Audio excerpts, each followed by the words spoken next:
What's up, guys? Welcome back to my channel. So I'm here today to talk about The Housewives of Potomac, Season 7, Episode 3, Stand in Your Truth. So be sure to like, comment, subscribe, and let's jump round into it. So, of course, we pick up with Candiace walking out in the conversation she and Gizelle were having at Ashley's little dance event kind of thing. So Gizelle just told Candiace, Chris made me feel really uncomfortable. We had an interaction at the reunion last season.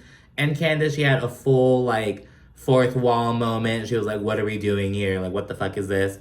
And rather than popping off, she just got up and left to the restroom, and she demanded to speak to the executive producer, Eric.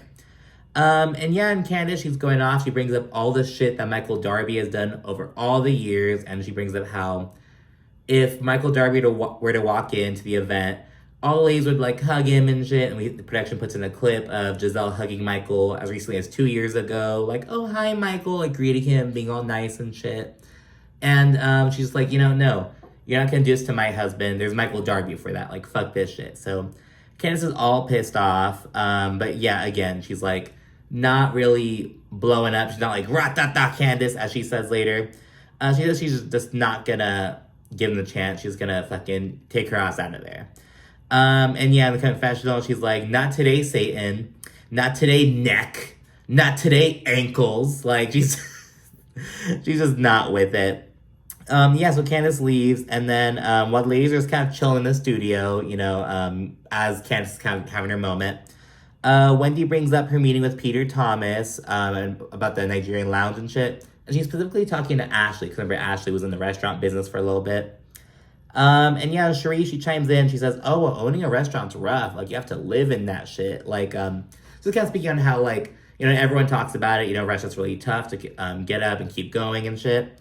And Wendy points out that she'd only be, a 20% owner. So she'd be 20%, Peter would be 80%.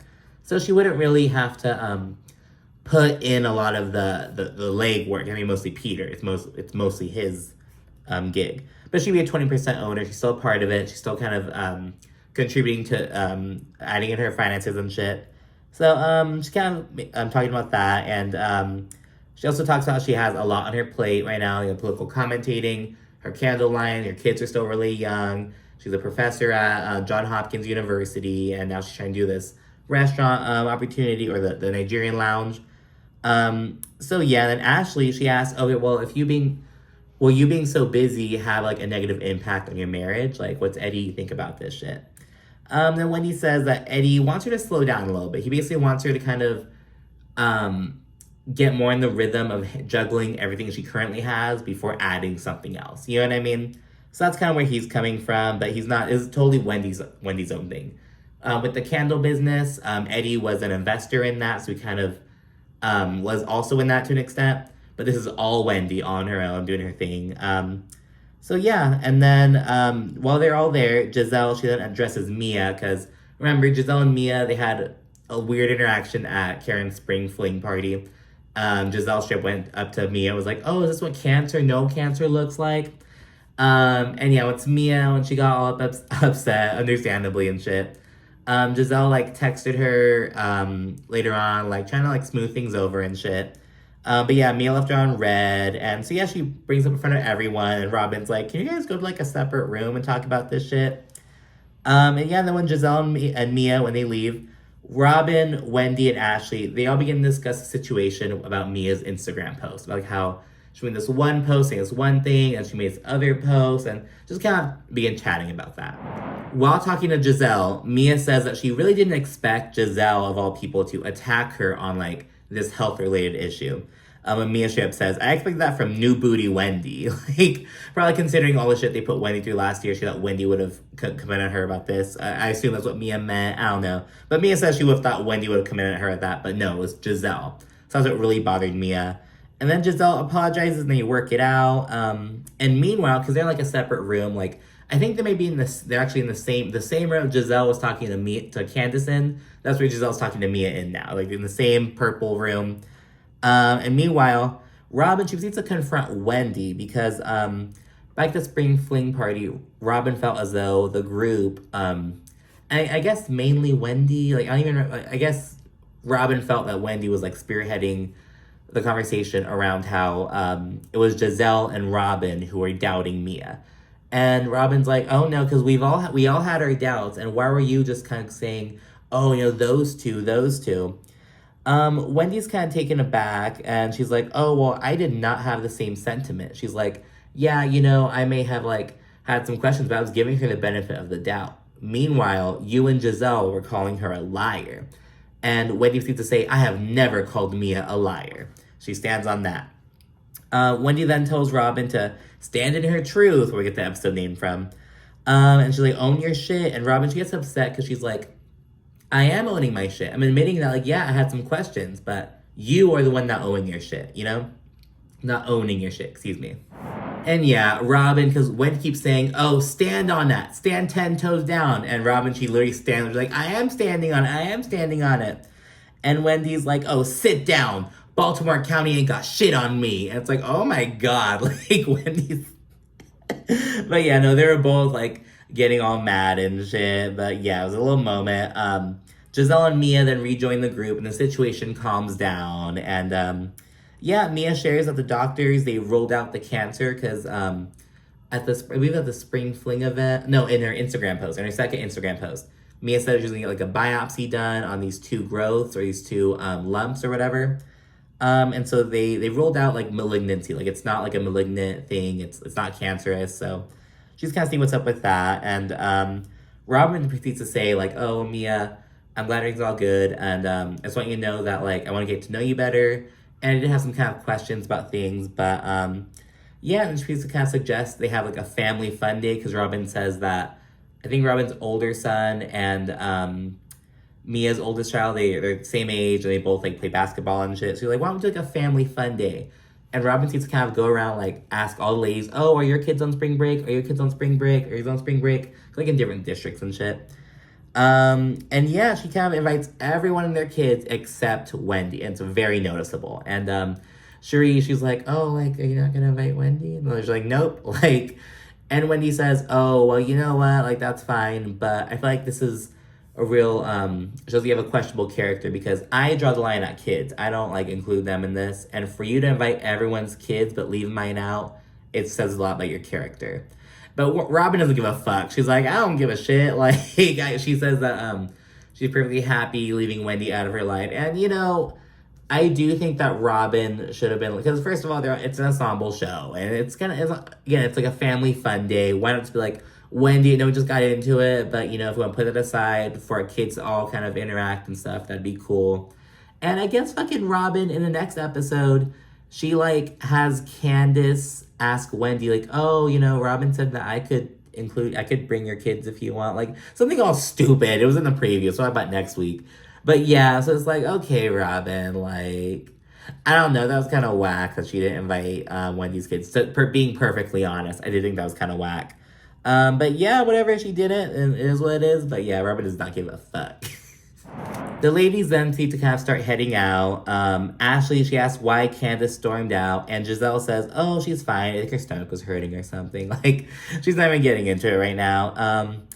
And then Wendy has a hot mic moment. So she walks outside the dance studio or whatever, and she's the producer, and they're kind of chatting for a bit, and the producer asks, oh, how's it going with Mia? How are you and Mia getting along? Because, they weren't getting along last season and stuff. And Wendy's like, oh, I feel like, me and Karen are the only ones really giving her a chance. And Wendy says, oh, but no, it doesn't really matter. She's lying, so who cares? We all know she's lying. And then Wendy's like, oh, this mic is on. Oh, you want to take this mic? Yeah. She had a full-on hot mic moment. And she had just said 20 minutes prior, I've never called Mia a liar. And here she is calling Mia a liar when she thought she wasn't on. So I thought it was I was like, oh my God. And it's to be honest with you, I don't know. I was really, Wendy? I expected more. I expected better from Wendy, to be honest. I was disappointed in that. Obviously, a good hot mic was always bomb. It was girl, you just said it was you know what I mean. But whatever. I'm so glad they caught that shit. When I get to we fast forward to 3 hours after the dance event. We see Candiace at home. She's on FaceTime with her doctor, and she's getting ready to do her at-home IVF treatment. Just pinch some of her stomach skin and inject the needle and do it. And usually, you do it with your partner, but Chris is working, so she has to do it by herself. And Candiace gets emotional, and it's like, it is, I felt really bad for her. Because, it's like, no one, like, people don't really imagine themselves having to go through IVF, you know what I mean? And obviously, Candiace mentioned that she doesn't have fertility issues. It's kind of just like a backup kind of thing. But still kind of like something different a lot of the time. And she's doing that, by herself. She's not doing it with her husband. So she's emotional about it. And also, having to prick yourself with that needle, it's always, it's easier when someone else can do it. Like, you know what I mean? Imagine having to give yourself a shot. Like, ugh. But, so yeah. And then Candiace says that Gizelle's bullshit is only making this shit harder. And this is in the confessional, by the way. She says that she got too comfortable with her. She's like, she's taken aback because she had just shared that she's getting ready to freeze her eggs with Chris and stuff. And, like literally at the event, like she mentioned it to Robyn and Gizelle, and then Gizelle right afterwards mentions this thing about Chris. And so Candiace is just really bothered by it, and she's sticking by her man. We now have a quick scene with Karen and Ray. They go for some manicures. And I remember Karen, she allegedly had 102-degree fever, and that's why she missed out on the dance event.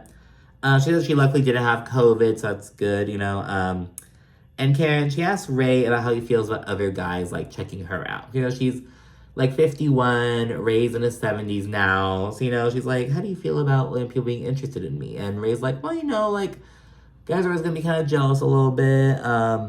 And they say that, like, she's always been allowed to have eye candy. Like, they both kind of acknowledge that. And Karen asks if Ray's cool with it. She's like, are you okay with that? It's kind of random, because it's like, well, if you guys already agreed to that, why bring it up? And Ray says, well, yeah, as long as candy stays candy.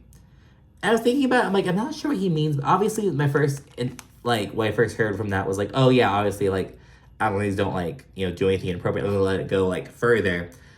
But I was like, well, as long as candy stays candy. I was like, it could also be, like, as long as it stays, like, a little treat on the side. Like, as long as Ray stays the main dish and she has the candy on the side. So, yeah, I don't know. It's kind of open to interpretation, I guess. But it's also like, again, why bring it up now? I don't know.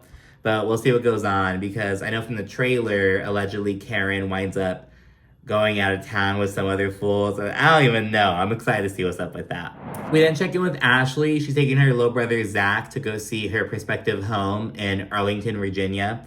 It's $1.5 million. It's 5 bedrooms, 4.5 baths, and it's just over 4,000 square feet.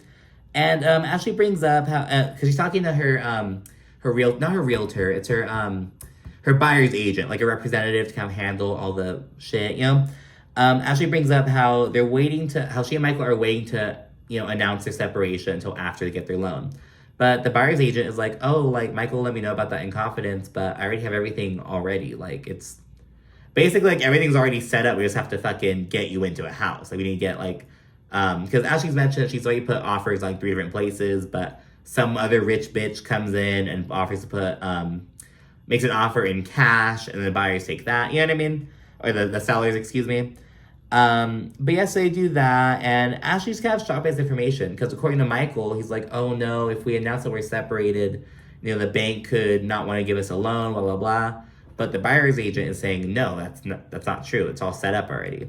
So Ashley's shocked, and she's kind of side-eyeing Michael a bit. And the producer in the confessional, she asks if Ashley's a little worried that Michael's already lying about finances and shit. And Ashley, she says, she really can't worry about that shit right now. And it's like, okay, Ashley, whatever everything's best. Does it make you a little worried, right out the gate, he's already lying to you about the finances? When I think about that, I get upset about it, but man, I can't let it bog me down. We now see Robyn's brand new home. She says they're really bouncing back. Remember, the home she and Juan originally bought, it got foreclosed on. They're living in like a little small townhouse, and now they're in this this new house that I believe they built it, and did they build it? Did they buy it? I think it was one of the houses that they flipped, maybe. I don't fucking know. It's a beautiful home. So we check that out for a bit. And Robyn, she's talking to Juan, and she's bringing up how they kind of exploring the prenup subject. She brings it up. She's like, how do you feel about, looking into that for the second time around? One, he's like, what the fuck for like 1 second, and then he's like, oh, I'm playing, like, do what you gotta do, handle. And then he also says, I don't really care because, I'm gonna wind up making more money than you anyways. And it's like so fucking weird. Robyn, she's kind of being coy in the confessional about it. She's like, oh, you know how men are, like. So it's like, I'm sure Robyn's making more, but Juan's like, no, I'm gonna, I'm on the upward journey. I'll wind up making more than you eventually. Which, if Robyn winds up getting off the show, I'm sure he'll wind up making, you know what I mean? But the show's the main thing. But yeah, so it's kind of weird. It's like, oh my god, like Juan always winds up like unintentionally like looking bad. Like, anyways, they continue chatting about it for a bit.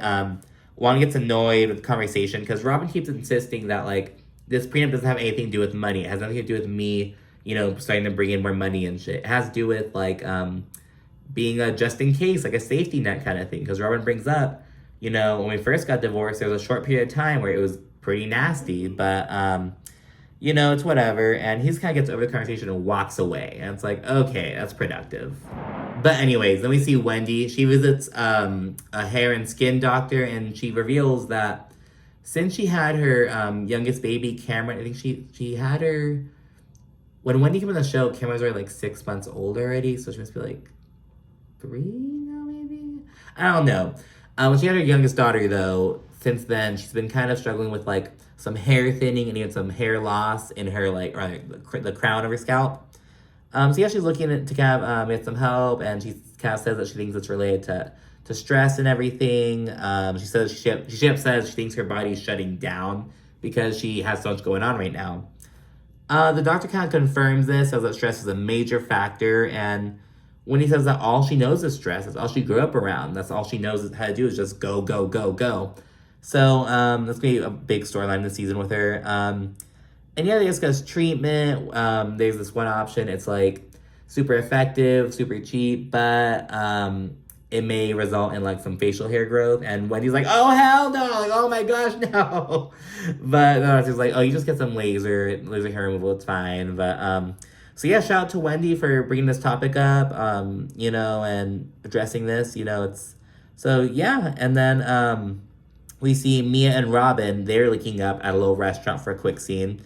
And Robyn says she just wants to ensure that she and Mia are all good following the Spring Fling event. She's like, I know Mia had to leave that being like, what the fuck with the whole group, but I want to make sure that we're all good. And Mia confirms that, like, she's not as upset with the whole group because it was Gizelle who walked up to her and was like, oh, is this what cancer, no cancer looks like? Like, she was the one that was totally out of line and shit. So Mia's basically like, oh no, it's all good. And then Robyn asked Mia about what's up, basically. Like, hey, just wanted to kind of clear some things up. And she kind of asked about the timeline and seek some clarity about everything. And Mia breaks it down. She's like, okay, my first post then the second post, like 2 or 3 weeks ago at this point. She brings up that she had the biopsy since that post. And although she didn't get, so she had a biopsy, but she didn't get the lumps removed. So she still has the lumps, they kind of cut into them and to examine them. So she kind of just breaks down for Robyn, lets her know what's up, clears the situation up, basically. And at one point, Robyn's awkward ass, she tells Mia, like, oh, so tell me about the lump. Like, just like that. I was like, what the fuck?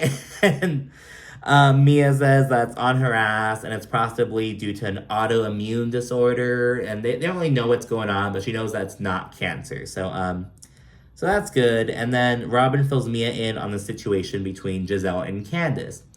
And so now, remember, so originally, the only ones in the know were Ashley, Gizelle, Robyn, and Candice. There's them. So this is Robyn kind of going outside the circle, the little group, and going outside that little mini circle and kind of going to the whole group. So she's telling Mia about it, and in response to Mia hearing that Gizelle said that she had an uncomfortable situation with Chris Bassett, Mia's like, I got something to add. And Robyn's like, oh my god, like, what is it? Oh my god. And so, according to Mia, Chris was allegedly staring her down at the Spring Fling event. And she says that made her feel kind of uncomfortable. Though production cast some doubt on this. They fucking show these 2 clips of Mia at the event interacting with people. And Chris is, like, in the background, but he's not looking at Mia. And then she says, oh, not looking at Mia. There's another one where it's like he's still not looking at Mia. Like, so they basically can't say that Mia's fucking lying. And Robyn's like, oh Lord, help me. She's eating a chip. She's like, oh my God. I don't want this information. Like, oh my God. Oh, and by the way, it's fucking rich that Mia's over here saying, oh yeah, Chris was looking at me and made me uncomfortable.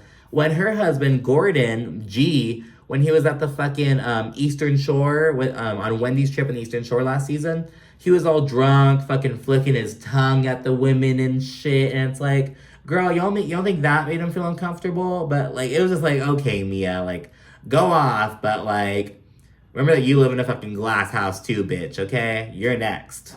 We then see a scene between the show's two anchors, Gizelle and Karen. They're at Karen's house. And Karen says that they're just trying to kind of forge a new path together, but she doesn't fucking trust Gizelle. And in turn, in her confessional, Gizelle says that Karen's crazy, but she loves her, and Gizelle loves that Karen loves her. That's how she puts it. And Gizelle, when they're hanging out, remember Karen wasn't at the dance event, so Gizelle gives Karen a demo of what was going down. She's like, they were dancing like this. They want us to be on her back like that. Like, all on the floor, rolling around and shit. And then Karen brings up what she's heard about the Gizelle and Candice situation so far, because Mia filled her in. And Karen says that it seems as though Chris felt that Gizelle was more comfortable with him than she actually is. And that Chris probably owes her an apology. And Gizelle agrees. And then we shift to Chris and Candice. They're linking at a restaurant. And Candice kind of shares that the IVF isn't going as well as the doctors would have hoped at this point. So she's really emotional about that. But it's still early, you know what I mean? And Candice says that, stress can really impact egg production. And the bullshit that Giselle's doing is just really adding further fuel to the fire, making things worse, essentially. Candice then asks how Chris feels about the whole situation with Gizelle, and Chris says that he was really taken aback because he was kind of angry at first, and he was more like, what the fuck, you know what I mean? Because he's just not like that, he says. He's like, I'm just not that kind of dude. Like, he goes on to add that he wasn't even the one who asked to go to her room. He's like, oh no, I asked to talk to Gizelle, and she was like, oh yeah, we can go to my room. And he said he's 99% sure that that's the way it happened. But yeah, so that's interesting. Oh, and Chris also adds that he's been nothing but nice to Gizelle, and she is actually the one who brings up his penis all the time. Because remember, Candice made that comment about his dick when she first got on, and I guess Gizelle brought up a few different times. But yeah, so he brings that up. And then we go back to Karen and Gizelle, and Gizelle says that Chris was the one who asked to go to her room. So they have different stories about that.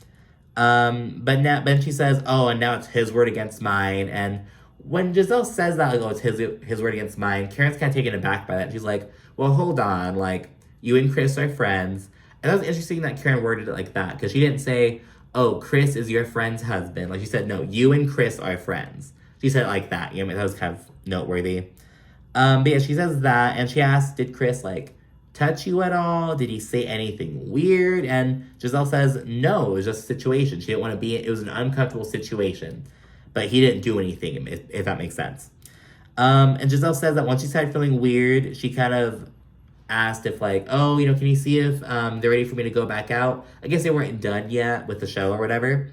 And Chris immediately left. And Karen's like, oh, that's what matters. Like, he didn't touch you. He didn't say anything weird to you. He didn't, yell or anything. And when you politely asked that, she didn't ask him to leave. She, like, nudged, like, oh, can you see if he, you know what I mean? It was like, it wasn't like she's like, oh, can you leave? Like, it wasn't like that. It was like, oh, can you see if they're ready, He did it immediately, no questions asked. So that's what Gizelle says. And then Karen needs to kind of say that she gets where Giselle's coming from, but it could have been handled off camera and without the whole group knowing.